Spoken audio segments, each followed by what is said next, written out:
So ngayon, mga kababayan, kailangan malaman malaman din ng mga pulis at ng ng mga matitinong pulis kung yung pwedeng mangyari. Okay? Naniniwala ba kayo na po ito? May tanong ako sa inyo, mag-comment kayo diyan. Naniniwala ba kayo na may kakayahan magpagurgor si Tambaloslos, si Bangag Jr. at itong si Lisa Tanas at lahat ng mga kasabwat nilang sindikato? May kakayahan ba sila na gumurgor ng tao? Ani Arellano, how are you? So kanina, may tumawag sa akin. Alright? Maraming involved na mga personalidad dito. So ayon dito sa isang, okay, chinika nitong babaeng itong, hindi naman siya, actually hindi ko siya kilala, okay? Sexy star. Itong si Sexy Star na mayroong beauty clinic. Right? Yan yung yung identification based dun sa akin informante. I really don't know this Sexy Star. Basta sabi ay Sexy Star na may beauty clinic na laging kasama si Martin Romualdez.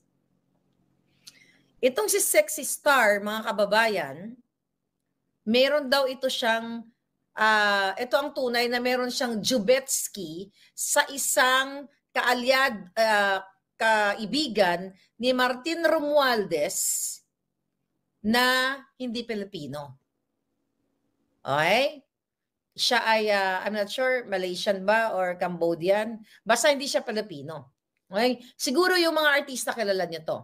Hindi si Bello. Hindi. Hindi naman naging sexy star si Mickey Bello.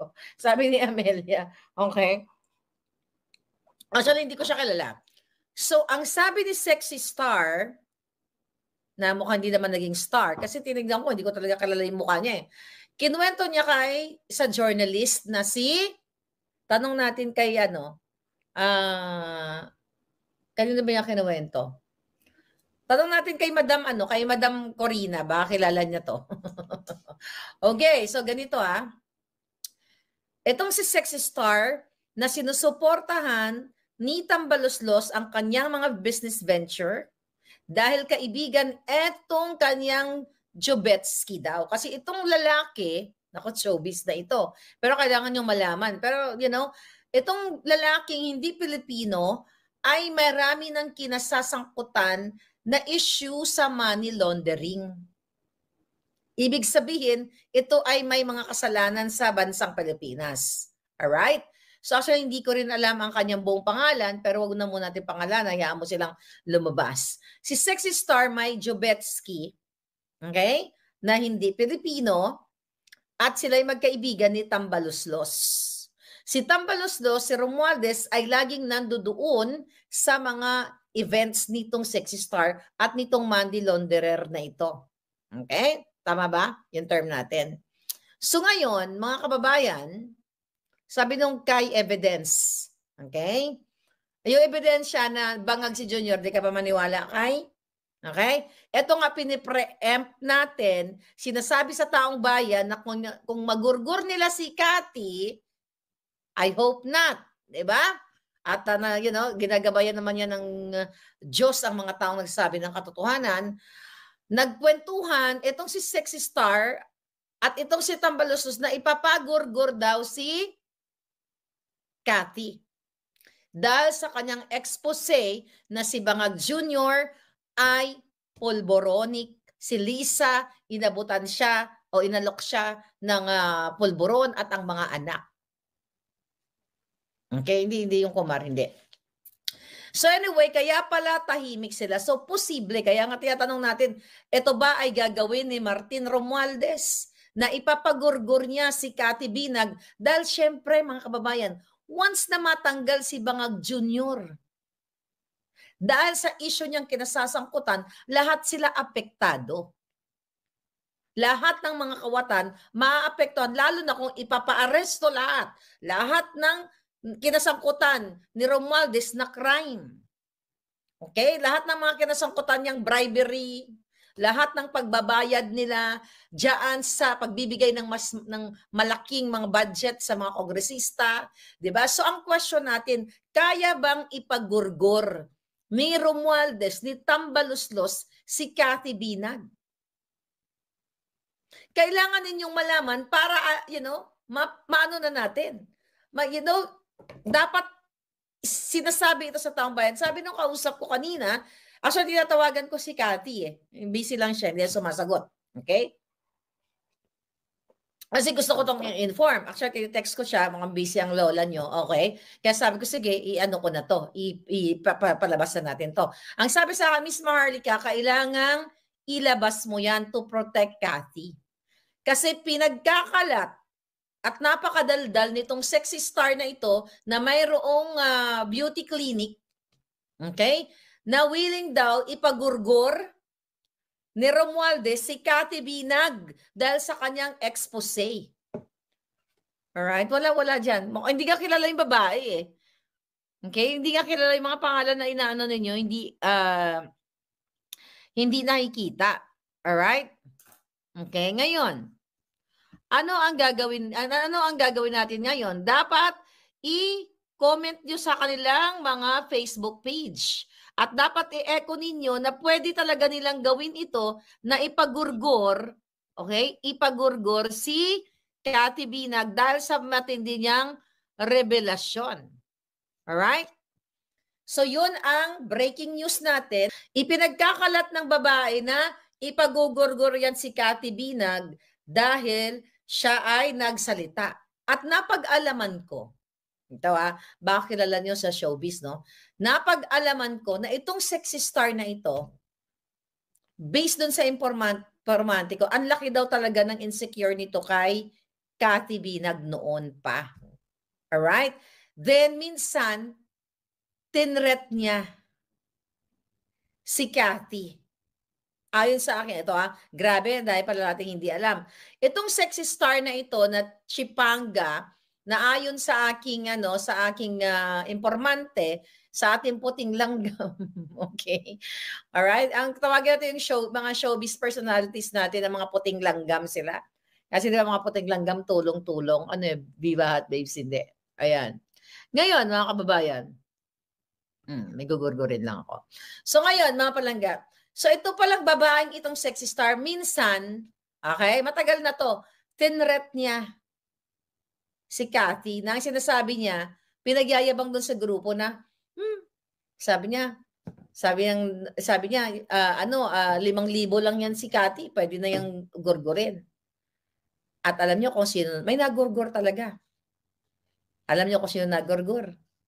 Yung nanay nung nag-threat. Ang bilis ng karma, di ba? Ayon sa akin, puting ahas. So, sanay na din pala itong babaeng ito mag-threat. Pero this time, hindi siya ang nag-threat. Si Tambaluslos, ayon sa ating informante, na pwede nilang ipagurgur si Cathy Binag. Kaya Miss Cathy, kung nakikinig ka, mamaya usap tayo, ito ang latest or breaking news. Kaya mag-ingat ka. Alam ko, God is protecting you, but sabi nga, kailangan mong pag-ingatan ng iyong sarili dahil ang kalaban natin palangga ay mga bangag. Okay? Ang kalaban natin ay wala sa tamang pag-iisip. Siyempre nga naman, kapag ito ay the fact na nailabas na ni Cathy yung kanyang kwento at yung kanyang nasaksihan. 'Di ba? Wala na silang magagawa, kaya nga tahimik sila ngayon. Pero mas magiging powerful ito kapag talagang ito ay naisalang sa korte. Kung talagang sila ay mag-a-action dito, kung pwede lang gumawa kung sino man ang pwede dyan sa Pilipinas, 'di ba? Na si Kuting talaga ay impeach, which is nga wala nga tayong laban dyan sa Congress dahil nasusuhulan lahat halos sa mga jutang ginimes dito. Wala tayong kapupuntahan dyan. Dahil si Marcos Jr. dapat ang impeach. At ang isa sa pinaka-credible na testigo ay si Cathy. Kaya gusto nilang ipagurgur ngayon. Based dun sa informante. Ganun ka walang tatakutin na lang. Ay, Cotton Fiend from Texas. So tatakutin na lang at binobroadcast pa. At narinig daw ito, according to my source, sabi ito mismo kay Corina. 'Di ba? Sino itong Corina na ito? Di ba isa lang naman ang journalist na Corina? Baka may iba pang Corina, I don't know. Basta ang kwento, hindi pinangalanan kung anong apelyido, basta ikinuwento dito kay Corina na ipapagurgur si Cathy. Now, Romualdez. Now, mga bangag. So, alam na ng taong bayan. So, pag may nangyari, at saka sinabi naman ni Cathy, nakapay nangyari sa kanya, nakahanda yung mga USB. Okay? Although ayaw natin na may mangyari na magbuwis ng buhay si Cathy kasi gusto natin ng buhay na hero. Alright? Hindi, wala yan eh. Wala yung mga pinangalanan ninyo. Cotton Pin, hindi, di ba? Sabi, hindi naman sexy star si Agod. Alcoholic, sabi ni Cotton Pin. Wala. Tiga-tiga natin.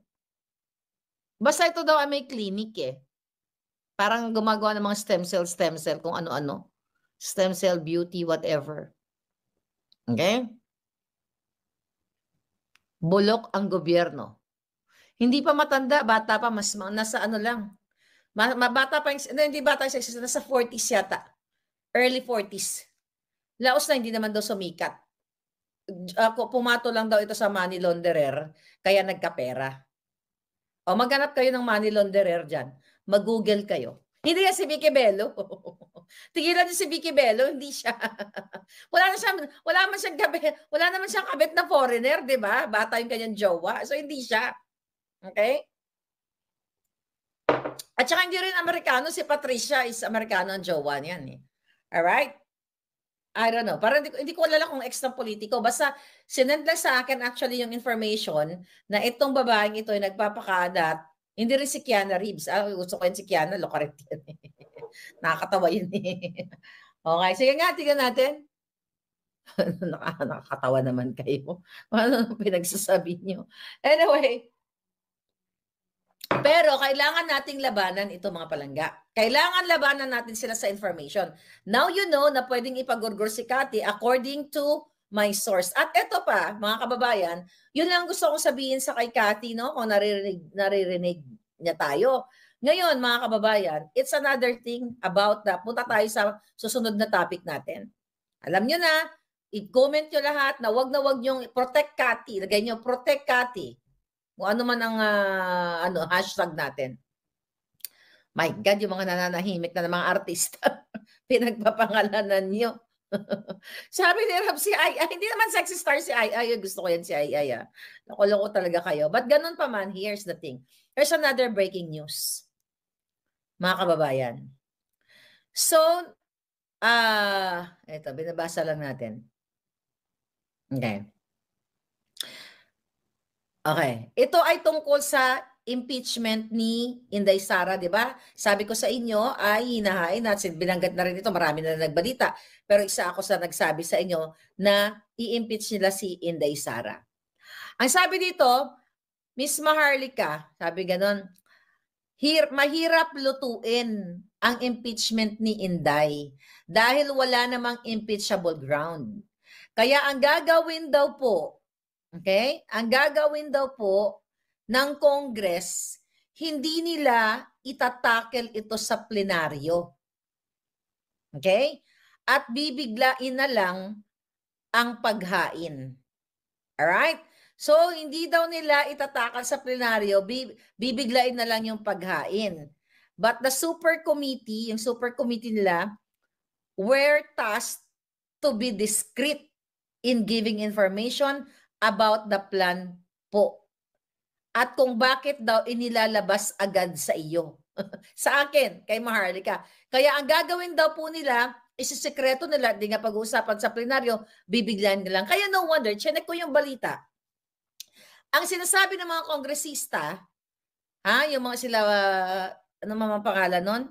Okay, yung ano na yon, yung mga in-interview mga bayan, di naman kailangan ng pangalan nila, na chismis lang daw itong impeachment kay Inday. Kasi, isa pa sa napag-alaman natin, maghahanap sila ng tao, not ang congressman, not one of the congressmen, kundi tao na gagamitin nila to file a case o to file an impeachment kay Inday. 'Di ba? Isa 'yon sa sinabi ko sa inyo na maghahanap sila ng fake witness sa DepEd na papalabasin nila na si Inday ay nagkaroon ng transaksyon na ghost delivery ng mga libro. Okay? So maaring taga DepEd ang mag-file ng case, pero ngayon, kunyari, ang papalabasin na kunyari, wala silang kinalaman. At ito ay chismis lamang, di ba? Kasi A1 information to. Mismo sa Congress galing ito. Sabi ko sa inyo, lahat ng mga puting ahas, puting langgam, puting bees, lahat yan ay ating mga kawal.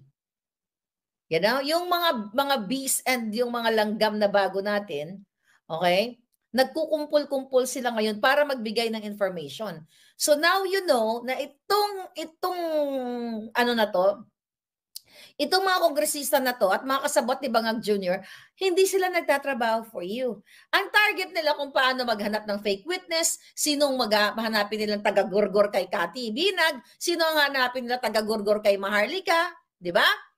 Sinong kausapin nila para mag-file ng mga fabricated cases? Diyan sila nakatutok. But etong issue dito kay Inday Sara, talagang titirahin nila si Inday. Pero ngayon, ang usapan nila ay magmaang-maangan na muna at sasabihin ito ang nangyayari ay chismis lang. Now you know, Inday Sara, I hope may mga tao si Inday nakakanood nito. Ito yung gagawin sa'yo, Day. I don't know kung alam mo na ito. Pero yan ang gagawin nila. Kunyari, chismis lang kasi nakita sa balita. Hindi naman totoo. Chismis lang daw sinabi ni Harry Roque. A1 yung information. Na-impeach nila si Inday. Doon sila patungo dahil takot si Marcos Jr. at si Lisa Tanas na magsalita ang taong bayan, mag-speak up kayong lahat. At mawala sila sa pwesto. Kaya gugurguro nila si Inday. At posible kung totoo, itong pinagkakalat ng sexy star, okay, na may jowang money launderer, tama ba yung term ko? Okay? May jowang money launderer na ginagamit daw yung mga business nito na kunyari negosyo, pero ginagamit itong kumpanya na ito para sa money laundering activity ng kanyang Jobetsky. Okay, hindi si Rachel Palangga. Nananahimik sa Thailand yun eh. Napalo ko yun eh. Hindi siya si Rachel. So ngayon, ito yung nakaka-alarma. Nakaka-alarma na lahat na lang na magsasalita, katulad yan, si Cathy pagugurgur. According to that sexy star na ipinagkalat at sinabi kay Corina. Certain Corina. I don't know kung anong apelyido. Now, ngayon, tapos ito si Inday nagsasalita na ang pamumuno ay hindi dapat, ang motivation ng pamumuno ng ating bayan ay hindi dapat nakabase sa pagiging sugapa sa pera, sugapa sa pulburon, at sa pagtumar o pagtoma ng champagne. Diyos ko, wala. Hindi nga siya kilala kaya, temo, hindi siya kilala kaya hindi nyo siya napapangalanan. Wala talaga ako makita. Okay? Sabi ni Lady Sai, si Franz Castro ang gagamitin lang. Exactly, kasi itong quad committee na ito, mga palangga, di ba, ngayon ay gusto nilang ipatawag, di ba? Kasama dyan si Inday Sara sa kanilang mga war on drugs, what you call it, yung pinapatawag nila una, yung patungkol nga sa illegal na pulburon, yung tungkol daw sa mga sindikatong Chinese, at yung extrajudicial killings na naganap daw noong panahon ni Pangulong Duterte. At 'di ba, dinamay nila si Inday sa ICC. So ito ngayon ang pinagkakabalahan ng Quad Committee na mga hangag na mga jutang Genemes na papuntahin si Pangulong Duterte at si Senator Bato, nagsabi na siya na hindi siya pupunta. At kasama yan si Inday sa kanilang pagdidiin na patungkol dito sa extrajudicial killing na ito. Kasi the purpose of these people ay i-trial by publicity ang mga Duterte at ang yung mga allies nila na still na sumusuporta pa rin sa kanila. So ngayon, para magurgur nila tayo, sisindakin tayo. Siyempre kung si Cathy ay duwag, tatahimik na yan. Hindi na magsasalita yan. At pwedeng, kung siya ay maduwag, pwede niyang i-retract yung sasabihin niya.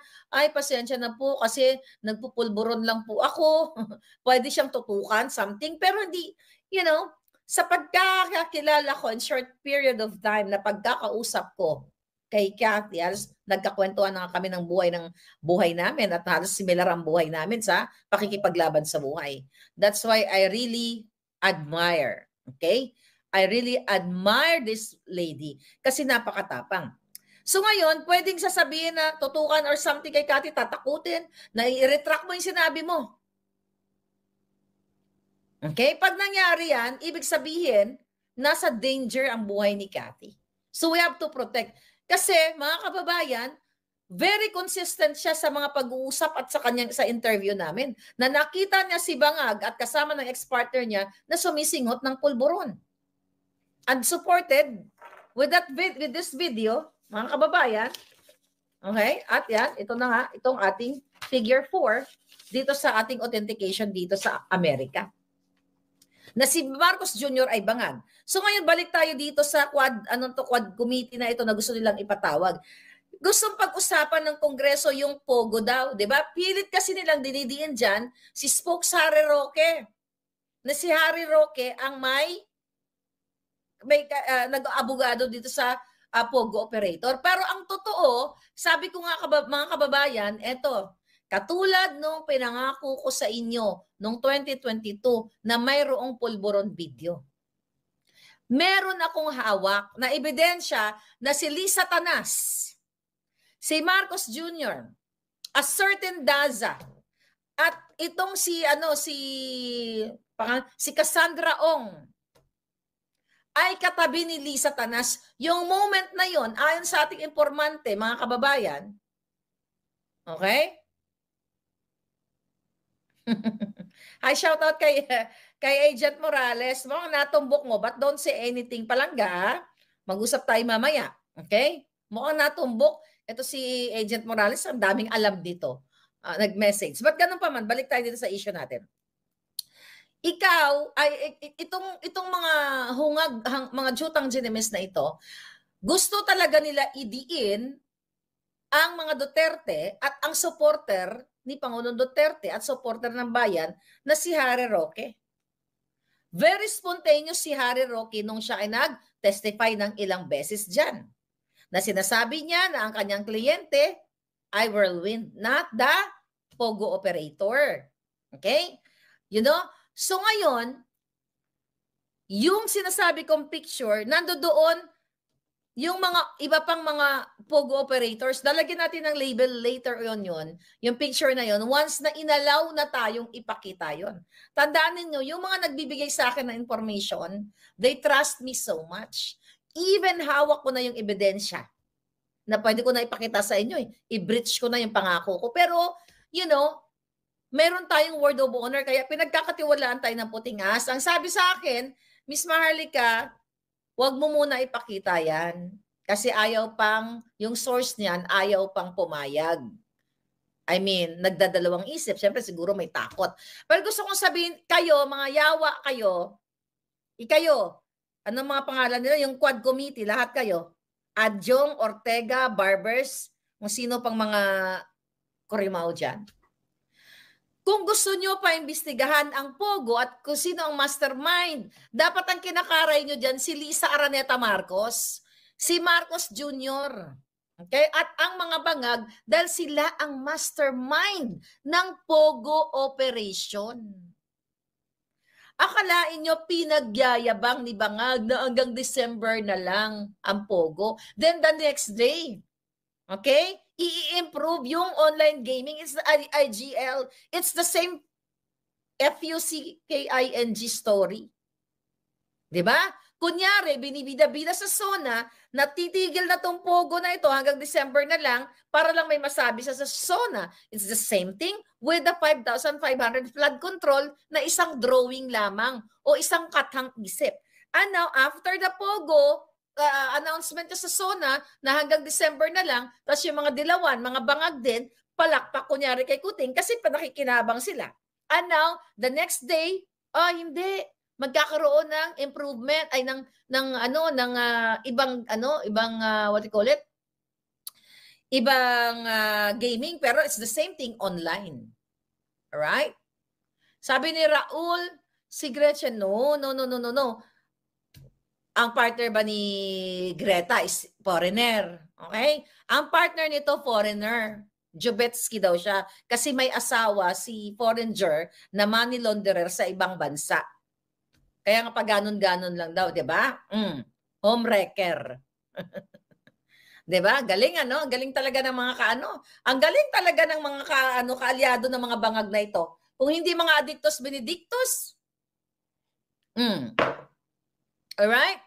Iba ang kwento ni Cathy. Huwag niyo ikumpara si sexy star dito kay Cathy. Dahil si Cathy, nung pumasok sa buhay ng ex-partner niya, wala na sila nung jowa, okay, ni ex-partner niya.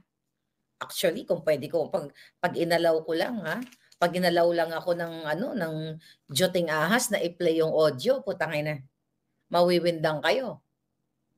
Okay? Audio ng kung paano tawagin. Di ba kinuwento ko na sa inyo? Hindi si Ina. Tigil na nga kayo. So ngayon, kung pwede ko lang i-allow sa inyo, kasi, I'll tell you something, di ba? Kinuwento ko sa inyo. Yung Junakis, okay, nitong ex-partner ni Cathy, kung malaitin siya, akala mo, napakalinis nila. Tiga. Pero, kung ipaparinig ko lang yung video sa inyo, baka audio, part ng USB, alright? Baka mawindang kayo. Pero again, hindi pa tayo inaalaw ng ating mga informante, right? O palangga, sagot ka dyan. Okay? So, kung paano mura-murahin at sabihin ito na, your mom is also a POK. Di ba? Your mom is also a POK. Tapos sabi ng hitad, no, my mom is Miss Universe. Naloka kayo ng mga alta, no? Ipaparinig ko lang ang audio sa inyo. It will shock the whole pageantry. Yeah. Magsasabi ako dito sa inyo ng katang-isip, no? May evidence ako with me. Yun nga lang, hindi pa tayo inaalaw. Aba, nasasabihin ba naman? Yung Kate is POK. O, sabi ng lolo mo, well, your mom is POK. She made battle to this, to that. Di ba? So, maloloka kayo. Magka-showbiz tayo, di ba? Si Netch, alam ito ng showbiz kung sino ang pinatulan ni Tetch. O, di ba? So, wag niyong ilihis ang issue. So itong si si Sexy Star, mga kababayan, pinagkakalat niya. Maganda yan. You know what, Sexy Star? Napakaganda ng ginawa mo. At least na pag-ingat namin si Cathy. At least kung may mangyari sa kanya, alam namin na abang-abangag lang ang tutsugi sa kanya. Wala namang ibang tutsugi sa kanya kasi wala siyang kaaway. Grabe naman. Ang dami yun ng pinagbabanggit na pangalan pero wala talaga. Actually, si JM Morales na hulaan yan. May message niya ako. JM, don't mention that, ha? Magbigay ka lang ng clue.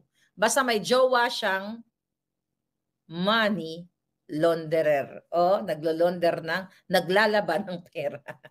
Okay, next. So, sabi ng mga hangad na talagang kailangan makapunta ang Duterte at ang pamilya ni Inday Sara, sila ba to? Kasi para imbestigahan nga daw yung extrajudicial killing ng panahon ni Pangulong Duterte. Ulitin ko ha, mga kongresista, bakit ayaw niyong paimbestigahan yung nagpagurgor sa kanyang sarili na PSG? Dahil binulyawan ni Lisa Smugs. At ang mga PSG, inuutusan pa ni Lisa na mag-pick up ng pera sa isang bangag ayon kay Cathy Binag na si Altenco. Di ba? Bakit ayaw niyong paimbestigahan ito na gumurgor sa sarili niya? Dahil hindi nga natin alam eh. Baka mamaya may gumurgor na iba kasi hindi ito lumabas sa media eh. Para sabihin o gumurgor sa sarili niya, katulad nitang kay Percy Lapid. So ngayon, ang sabi ng mga kongresista, gusto daw nila ipatawag ang mga Duterte, si Pangulong Duterte, para imbestigahan ang patungkol sa mga sindikatong Chinese. Eh mga jutang may sindikatong Chinese. Andyan si Michael Ma, pinangalanan na smuggler sa Kongreso. Kumusta na si Toto Swansing? Siya ang nag-epal-ipal. Nabayaran ka na rin ba, Swansing? At ng iyong anak? January 29 of 2023. Isa't kalahating taon na noong pinigil ni Marcos Jr.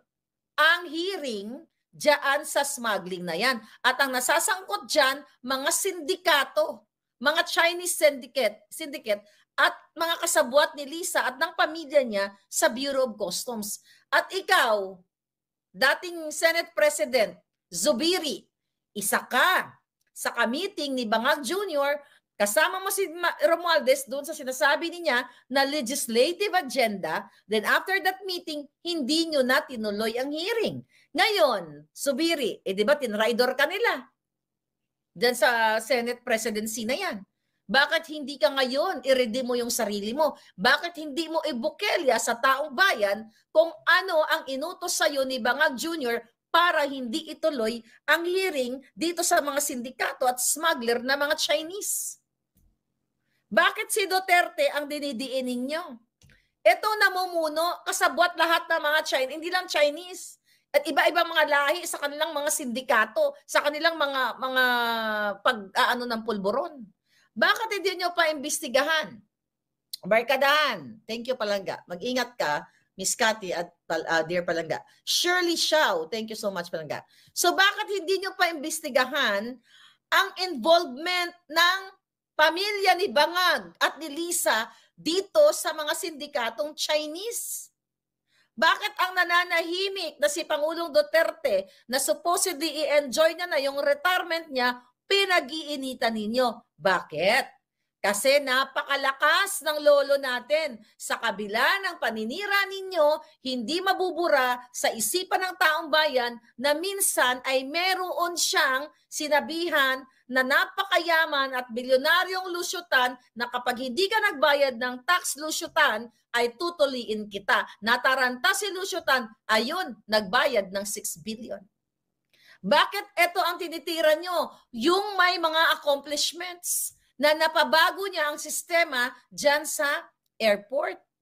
Nawala ang mga nangungutong, nawala yung mga nagtatanim bala. Bakit hindi nyo ipatawag itong mga sindikatong kamag-anak ni Lisa Marcos at mga kamag-anak ni Bangag Jr. ang kanyang mga inappoint? Katulad na nga lang ni Michael Mann, special envoy to China, na hindi dumaan sa tamang proseso at hindi inulat mismo ng mga media. At again, yung pag-appoint kay Michael Ma, doon sa hindi pa nakakabili ng book, nandito lahat yan. Sa istorya ng libro ni Attorney Vic with supporting evidence, nandito lahat yan. Andyan naman. Okay? Oh, by the way, yung mga taga-Japan, mag-email kayo sa Kingmaker. Ano ba email nila? Bago parating na yung supply, sa Japan, si Raimi ang kontakin ninyo. By the way, ito na pala. Okay, tignan ko lang. Ano ba yung email niya? Okay. Kingmaker Tokyo Japan at gmail.com. Sa Japan, Kingmaker Tokyo Japan at gmail. Lahat ng mga palangga ko sa Japan, mag-email kayo dyan for your orders. Kingmaker Tokyo Japan. Okay, ngayon, balik tayo. So, nandito lahat yung tungkol kay Michael Ma at iba pang mga gustong i-appoint ni Lisa Tanas. You talk about Chinese na imbestigahan? Nandito, andyan lang sa paligid ng Bangag. Bakit hindi yan ang imbestigahan nyo? Bakit gusto nilang talagang gusto talaga nilang anuhin? I-trial si Pangulong Duterte dyan sa Kongreso na yan. Of course, utos ni Lisa Tanas. Ulit-ulitin ko. Nung ako ay sinusuportahan ko pa ang mga Bangag, pinupush ako ni Lisa na kausapin ang mga Duterte, sino man ang mga kausap ko sa Duterte, na i-appoint si Marcos Jr. sa Department of Agriculture. Kaya di ba yan ang kinuha ni Kuting kasi sila ang promotor ng smuggling at hoarding. Patungkol sa droga, ulitin natin, yung alitagtag. Oy, kayo mga quad committee, ano kayo?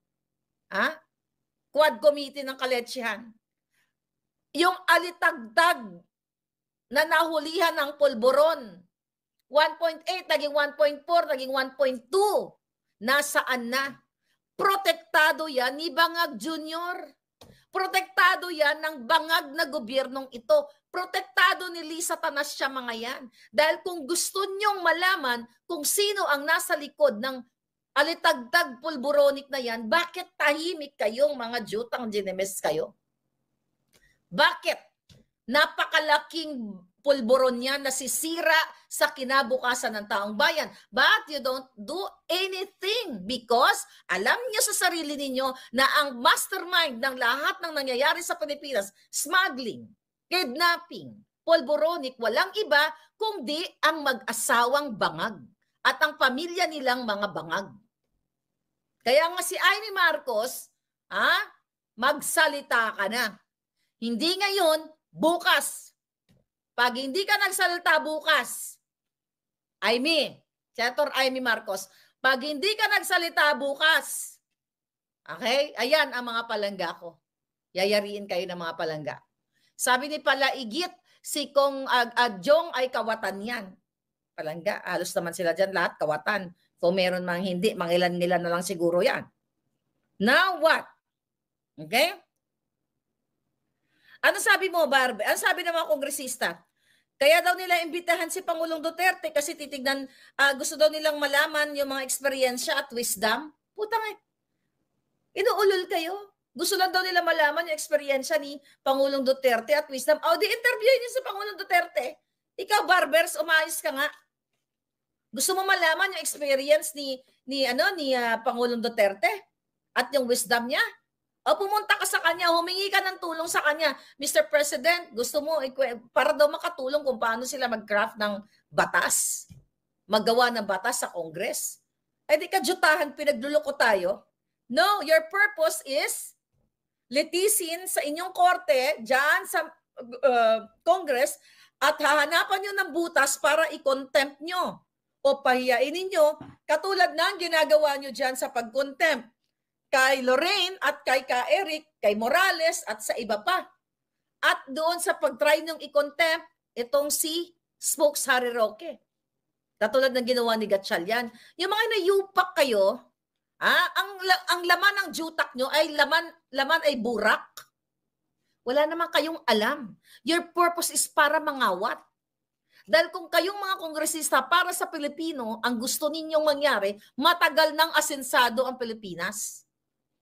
Pero your purpose is mangawat, suportahan ang mga bangag, wala kayong pakialam kahit alam nyo na si Bangag Jr. ay tumitira, kitang-kita nyo na may pulburonik. And with this authentication, mga kababayan, ayan, figure 4. Conclusion, sa video na hindi altered, katotohanan na si Bangag ay addictus benedictus. Pero again, uy, si Rosana, wala namang partner na ibang Uy, gusto-gusto ko yan, no, kabataan, ganda-ganda niyan, ha? Si Osang. Hanggang nga naman ngayon, very prangka din, di ba? Parang si Inday Annabel. Anyway, mga palangga, nakakatuwa kasi mga prangkang tao, you know? Dire-diretso yung mga hitad na yan. So ngayon, gusto daw nilang imbitahan. Alright? Para daw paano sila gumawa ng batas. Magpapaniwala kayo matapos makipagsabwatan ni Lisa Tanasco ang ICC kasi ang Pilipinas ay tama si Pangulong Duterte na tayo ay kumalasa diyan sa ICC at gagawin ko ay kung ano yung magandang nagawa ni Pangulong Duterte, continuity. Ano ginawa ni Bangag? Dahil siya ay wala sa matamang katinuan, nakipagsabwatan sa ICC para damputin o para ibenta o ipagtaksil, ipagtraidor ang mga Duterte at kasama na si Inday Sara. After all, ng pambubudol nila sa pamilyang ito. Okay? After all na pangbubudol nila sa pamilyang ito at saka sa pamilyang Pilipino. More on sa pamilyang Pilipino na sinasabi nilang kanilang iahaon pero wala na pera ang Pilipinas. Dahil hinakot na nilang lahat. Halos lahat ang mga yan, ulit-ulitin ko para isaksak ko sa isipan ninyo. Yung mga, ito na lang si Tambaloslos, di ba? Nag-donate ng $2 million sa Harvard. Kung matino ka, Samantalang kami dito na mga na mga immigrant sa iba't ibang bansa, anong ginagawa natin? OFW. Hindi ba tayo ay naglilikom ng pera? Nag-chip in tayo kapag may kalamidad. Dahil gusto natin tulungan ng ating mga kababayan na mga binaha katulad ng mga nakaraan, di ba? Karina o kung saan man. Di ba kayo ay nagtutulong-tulong, nagbibigay kayo ng pera. Pero itong Speaker of the House, nagbigay ng $2 million. So sino ang iniisip nila? Kayo dyan, ang mga taga-Bisaya, kayo dyan sa Leyte, o kayo dyan sa Pilipinas. $2 million ang layo ng mararating. Kung ako ay may extrang $2 million, paaaralin ko ang mga batang deserving students with that money. Bibigyan ko ng certificate. Alam mo, plano ko yan, mga palangga. Minsan nag-iisip ako, if I have that money, yung mga deserving students, ito certificate. Ibig sabihin, certificate sa school na whatever. Certificate na ikaw, libre ka na sa high school mo. Walang high school naman, public school pwede, di ba?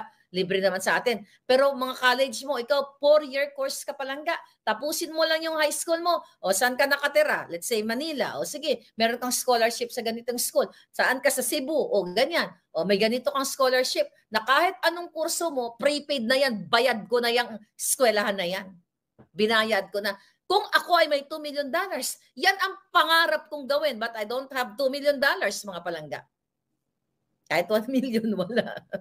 Kahit nga 100,000, wala eh. You know what I mean? So yun nga lang. I hope iyayaan tayo ng langit. Di ba?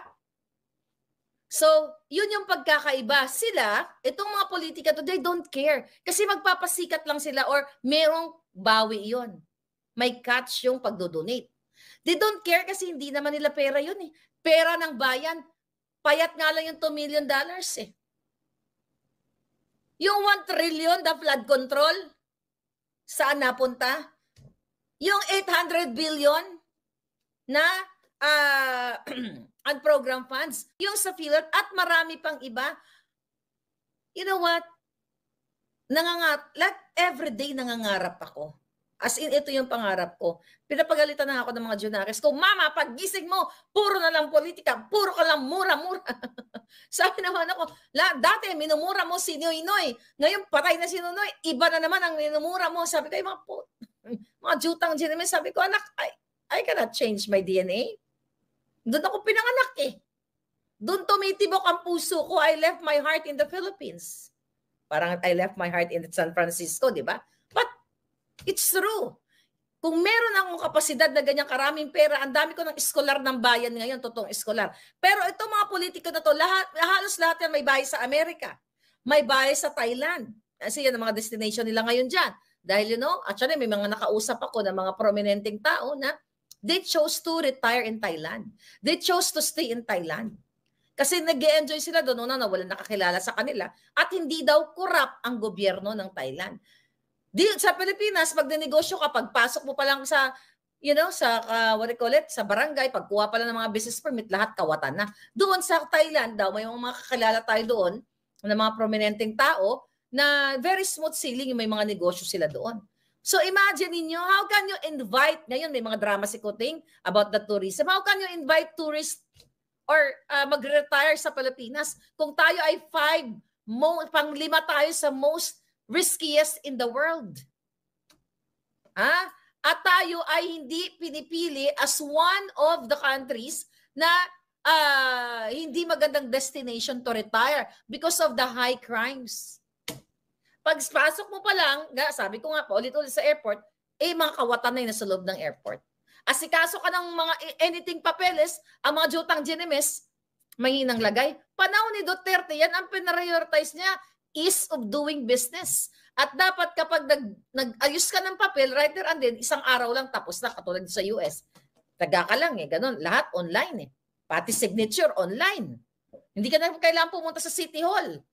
You have a choice. Lahat daw gawin mo online. Kasi walang red tape. Kung meron man siguro, I know it's not perfect government, of course. Meron man siguro, but based on the experience, wala yung, baka naman, maglagay ka. Makukulong ka pa dito Pag nag-bribe ka, but you don't need to do it. Here. Kasi ako nagtatransact lang ako lahat. Compute lahat, even yung mga, computer na. See, mga kababayan? Kaya gusto tayong what? Gusto tayo lahat gurgurin. Pero gusto ko talagang i-emphasize sa inyo na, wait a minute, na ito yung mga plano nila. Para, kasi naloloka sila eh. Naloloka sila, paano daw kasi nakarating kay Maharlika yung mga information. Ang dami kasi natin juting jazz. Paano nakakarating? Marami pa po. In fairness, I sincerely, giving you honor doon sa mga tao, lalo yung mga puting ahas ko na I know it's hard for you guys na nakikita ninyo, pero at least yung pagbigay nyo ng information sa akin, isang malaking kabayanihan na yung ginagawa ninyo. Naintindihan ko kayo, may mga pamilya kayo, baka ipapagurgur kayo ng mga ito. But gustong-gusto naman nilang lumabas, pero baka nga ipagurgur sila. At naintindihan ko kayo. The only solution talagang taong bayan, sabi nga, dapat kayo ay army. Dapat kayo mga bubuyog. Kayo ang mga puting bubuyog. Yan bagong term natin. Di ba ang bubuyog, pinoprotektahan nila yung kanilang bahay? Yeah, bees, di ba? Bubuyog is bee. Parang ako. Di ba? Bubuyog ako, pinoprotektahan ko ang inyong bahay. So ngayon, mga palangga, dapat ganun din kayo. You protect your territory. Magtulong-tulong kayo parang langgam. Parang mga puting langgam. Di ba? Mga langgam, bayanihan. Di ba? Pag may gusto silang kainin, kaya ito, ballpen, no? Kunyari, ito ay stick. Kaya nilang bitbitin to, tulong-tulong. Kung si Cathy Binag lang, si Morales, si Roque, ako, sino pa may maisog, Glenn Chong, Vic Rodriguez, hindi namin kayang buhatin yan. Hindi namin kaya kayong buhatin, mabigat kayo lahat eh. So, pero kung tulong-tulong kayo, parang langgam, mananaig kayo sa laban. At puprotektahan nyo na parang natutubi. Tutubi is iba. Na parang bubuyog, mga palangga. Okay? Tutubi pala yun. Hindi pala ako yung bubuyog. Iba pala itsura ng bubuyog. Di ba? Para protektahan nyo yung bahay ninyo. Dapat kayo, kasi iba-ibang kategory. Yung mga puting ahas natin, pinapagapang, gumagapang lang sila dyan para magbigay ng information. You act like bubuyog, protect your bahay, then act also as langgam para kayong mga white army na bubuhatin yung sikuting. Di ba? Nagbubuhat kayo ng pagkain, bubuhatin yung sikuting palabas. Kasi napupugaran na ang Malacanang ng polboron. Kaya nga itong PIDEA, itong mga Congress sista na ito, alam nyo, napakadali lang hulihin ng mga yan. Okay? Napakadali lang. Puntahan nyo ngayon sa Malacanang. Giatay yun, sabi ni Bandata. Puntahan nyo ngayon. Huling-huli nyo. Baka punong-puno ng stash box ni Lisa at ni Kuting doon. Hindi mo pa ba nakikita? Well, PSG, alam nila yan. Alam niyo na si Bangag ay bangag. Figure 4. Ayon sa forensic result, Figure 4 showcases a series of 4 frames. It's highlighting instances where salt and pepper compression artifacts appear in different areas. The shifting locations of these artifacts across frames confirm that they are a natural of video compression, reinforcing that the video has not been AI reprocessed. And that is Bangag Jr. Kita nyo to? Pabasa ko sa inyo. Saan part na yan? AI. Ayan. Alright. Yung kuko ko, hindi pa naka-manicure. Okay lang yan. AI has not been AI rape. See? Diba sabi ko sa inyo, ang ekspertong ito ay willing mag-testify sa korte. Aantayin nyo ba bang magurgur si Marlica, magurgur si Cathy Binag?